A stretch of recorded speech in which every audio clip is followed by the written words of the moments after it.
Well, first and foremost, I've always been disciplined. Second, I can go back to my music industry days, like when I was really trying my best to get in. I did not have an easy road. Like I literally took 5 internships before I got my first paying job. So when I got in, number one, I was grateful. I totally understood that this is a privilege that I'm living, right? Like me even having a job, having an opportunity to get paid in an industry that I love, that is a privilege. I never took it for granted. So I was laser focused because I knew I could lose it at any time and how hard it took for me to even get in. But more important than that, it's almost, I'm a father, and anybody who has children, they'll tell you the same thing. The way to keep your child out of trouble is to keep them busy. So even in your professional career, a great way, especially in an industry like ours, hip hop, where, nothing is taboo, everything is socially acceptable. I know for me, whether it is in when I was working full-time in music or now doing the whole speaking circuit, I stay busy.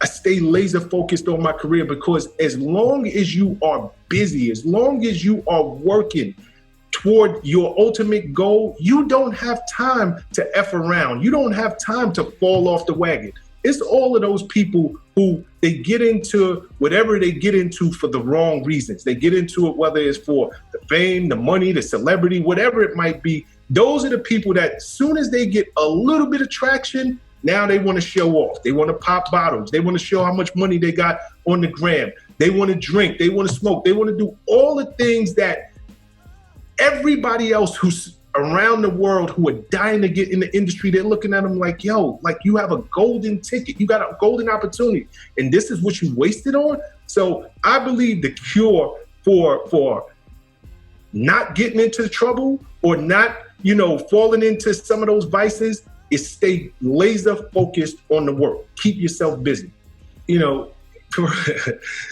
I get approached by people all the time who have been putting in what they consider to be work for 6 months, 8 months, a year, and they're ready to do this.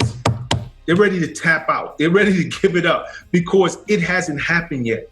And the more I am around, interview, befriend highly successful people, they all have a few things in common.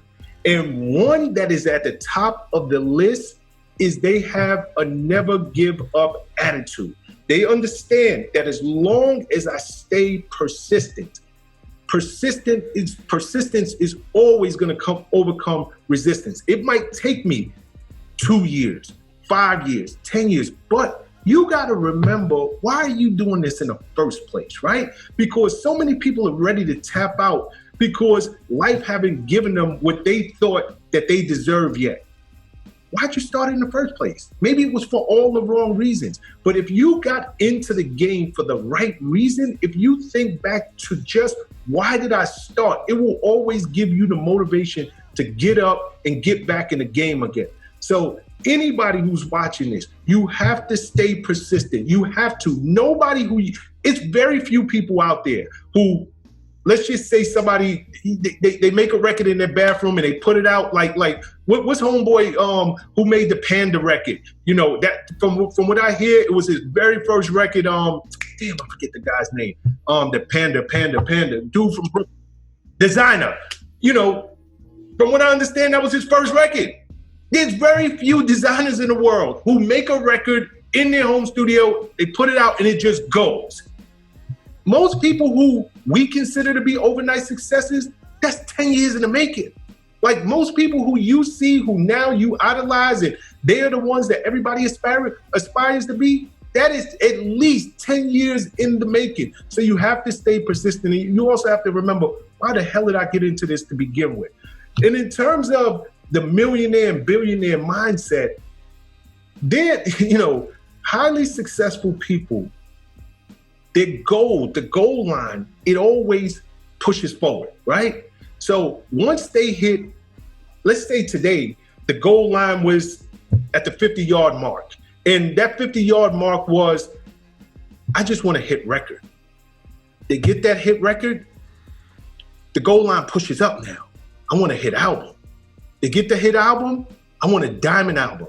They get that, I want to start signing producers and artists under me. And I want to start making money off them and have them make gold albums, platinum albums. You know, I want them to start their own production companies, and I eat off of that. Now I want to go and I want to get into different lines or different industries. I want to get into fashion. I want to get into spirits. I want to get into telecommunication. So the millionaire and billionaire mindset, it is always evolving. There's never an end point. It's always, I got to a goal that I set a little while ago, and I'm past that goal now. That's old news. That's yesterday. I have a new goal. And it's the same thing with money. At one point, making $100,000 might seem, that's a lot of money, right? You start making $100,000, you're like, you know what? I want to make $1 million. After a while, making $1 million is not enough. My lifestyle increases. I want to make 5, 10 million.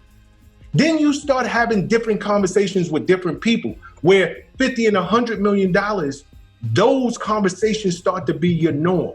So if you are really trying to be more than the average, you have to think like people who are not average. And there is never an end point. Your goal line, your goals, your dreams, they're always gonna evolve. It never stops. And the people who fall off are the ones who hit a goal and they wanna go to the club and pop champagne and they think they made it to the finish line. And 6 months later, they're out of here.